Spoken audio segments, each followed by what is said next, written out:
Bismillahirrahmanirrahim. Assalamualaikum warahmatullahi ta'ala wabarakatuh. Saya dari kumpulan 2. InsyaAllah kita akan membincang tajuk dari pembubaran perkahwinan dalam Islam. InsyaAllah saya akan baca dalil keharusan khulu.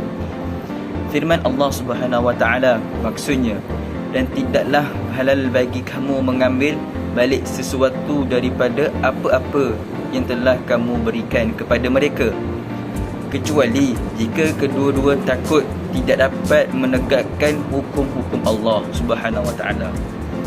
Oleh itu, kalau kamu bimbang bahawa kedua-dua tidak dapat menegakkan hukum-hukum Allah, maka tidaklah mereka berdosa tentang bayaran yang diberikan oleh isteri untuk menebus diri.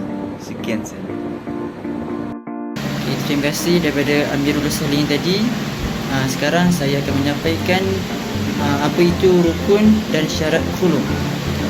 Rukun khulu ada 4, iaitu pertama suami, yang kedua ialah isteri, yang ketiga ialah bayaran, yang keempat ialah sirah, iaitu lafaz ijab dan kabul. Syarat-syarat bagi suami ada 3. Yang pertama ialah baligh, berakal dan tidak berakal. Syarat yang kedua bagi si isteri ialah isteri itu mestilah bersetuju untuk membayar ganti rugi. Yang ketiga, rukun yang ketiga itu bayaran. Syaratnya adalah ada 4. Yang pertama ialah boleh berbentuk ain, iaitu harta, manfaat atau sama ada secara tunai ataupun hutang.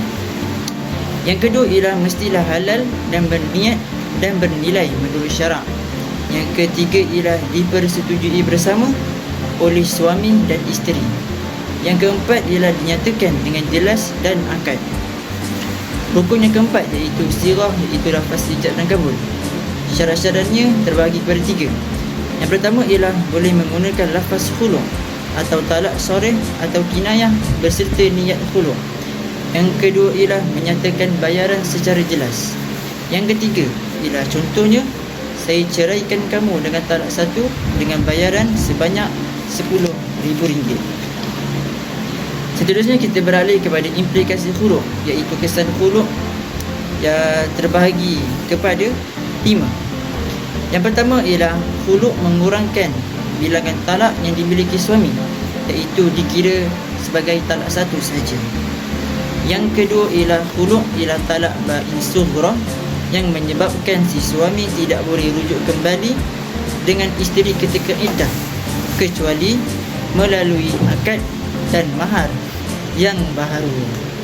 Yang ketiga ialah talak tidak boleh lagi dijatuhkan ke atas si isteri setelah berlaku khulu'.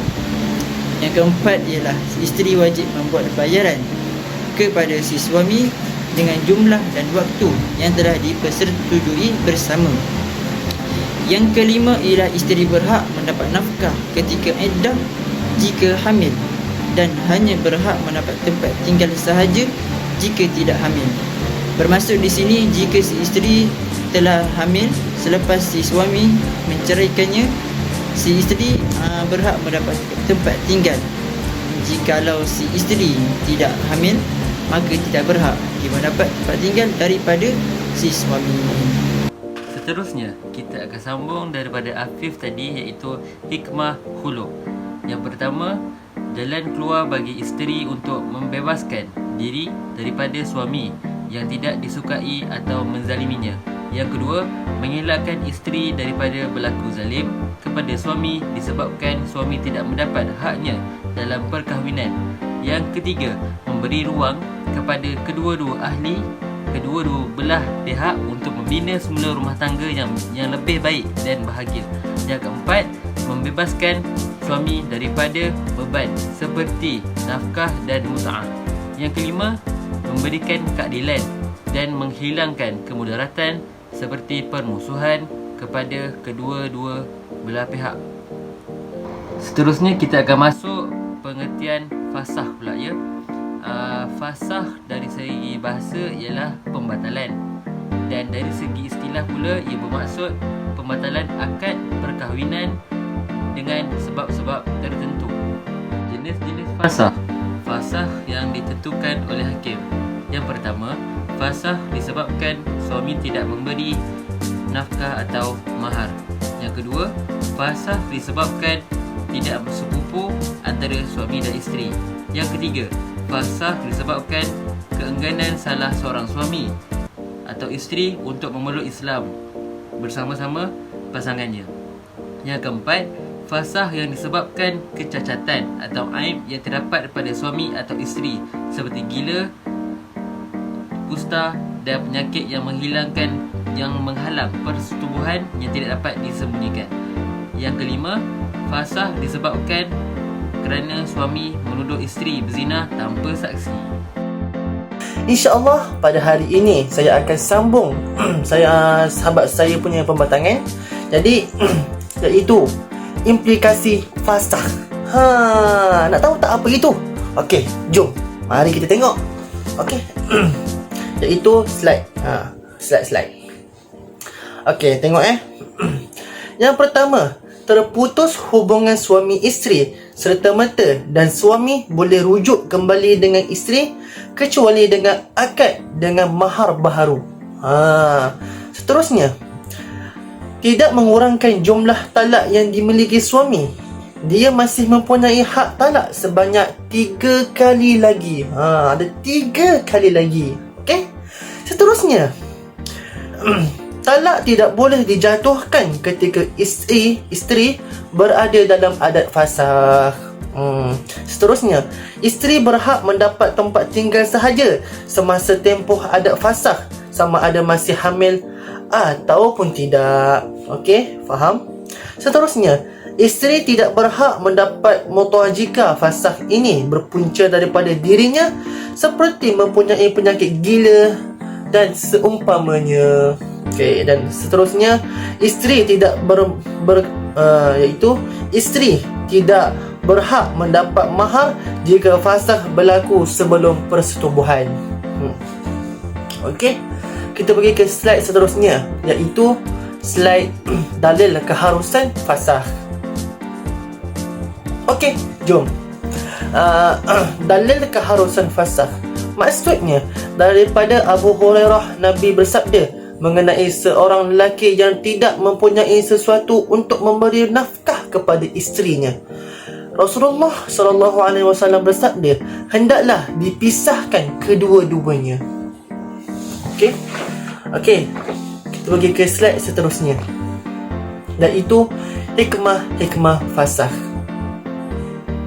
Okey, hikmah fasah ni ada 5 bahagian. Nak tahu tak? Okey, yang pertama, memberikan keadilan kepada mana-mana pihak yang dizalimi. Yang kedua, membebaskan pasangan daripada masalah rumah tangga yang tidak sewajarnya berlaku. Dan yang ketiga, mengimbangi kuasa talak suami dengan memberikan hak kepada isteri untuk membubarkan hak kepada isteri, membubarkan perkahwinan jika dia dizalimi oleh suami. Yang keempat, memberi peluang kepada suami dan isteri untuk meminta kehidupan rumah tangga yang lebih baik dan bahagia. Bahagia tu kena kuat sikit. Bahagia. Dan akhir sekali, iaitu yang kelima, mengelakkan suami menanggung beban nafkah dan mut'ah jika pembubaran perkahwinan berpunca daripada isteri. Faham tak?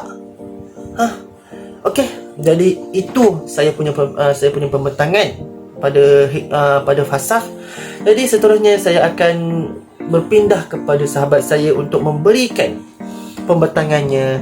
Sekian daripada saya. Terima kasih atas. Assalamualaikum warahmatullahi wabarakatuh. Saya Muhammad Hazil Luqman ingin menyambung penjelasan penerangan daripada sahabat saya, iaitu bertajuk pembezaan di antara talak huluk dan fasah. Mari kita terangkan.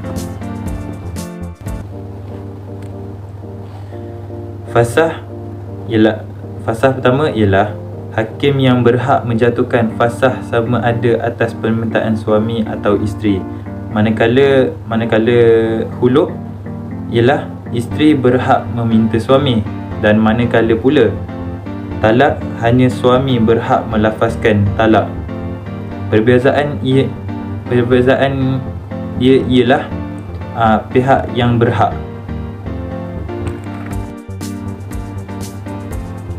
Fasah kedua, suami tiada hak rujuk ketika adat, akad dan mahar baharu diperlukan jika ingin kembali bersama. Manakala pada huluk, suami tidak berhak rujuk ketika adat, akad dan mahar baharu diperlukan jika ingin kembali bersama. Dan manakala pula pada talak, suami ada hak rujuk ketika adat bagi talak 1 dan atau talak 2. Perbezaan ialah rujuk.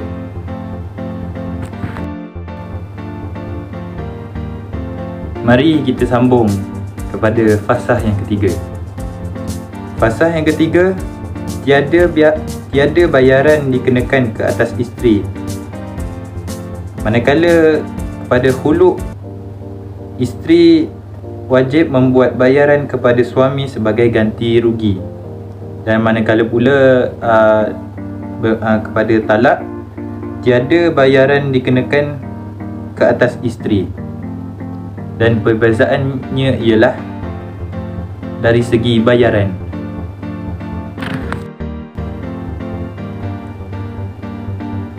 Mari kita sambung kepada fasah yang keempat. Fasah yang keempat, tiada mengurangkan jumlah talak yang dimiliki suami. Dan manakala huluknya pula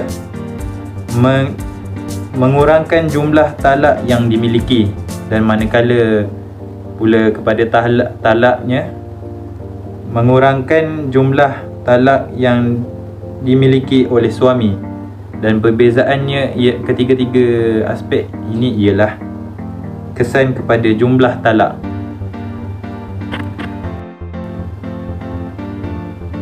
Fasah yang kelima yang berbunyi, isteri tidak berhak mendapat muta'ah jika sebab fasah berpunca daripada dirinya. Daripada huluknya pula, isteri tidak berhak mendapat muta'ah, dan pada talaknya pula, isteri berhak mendapatkan muta'ah. Perbezaannya yang dapat kita lihat ialah jenis muta'ah, hak muta'ah. Silap. Fasah yang keenam yang berbunyi, isteri hanya berhak mendapat tempat tinggal sahaja. Manakala kepada huluk di sini, isteri hanya berhak mendapat tempat tinggal sahaja, kecuali jika hamil dia berhak mendapat nafkah adat. Manakala talaknya pula yang berbunyi, isteri berhak mendapat nafkah adat bagi talak ruj'i dan tempat tinggal sahaja bagi talak bain, kecuali jika hamil. Perbezaan antara tiga aspek ini ialah nafkah adat, jenis-jenis nafkah adat.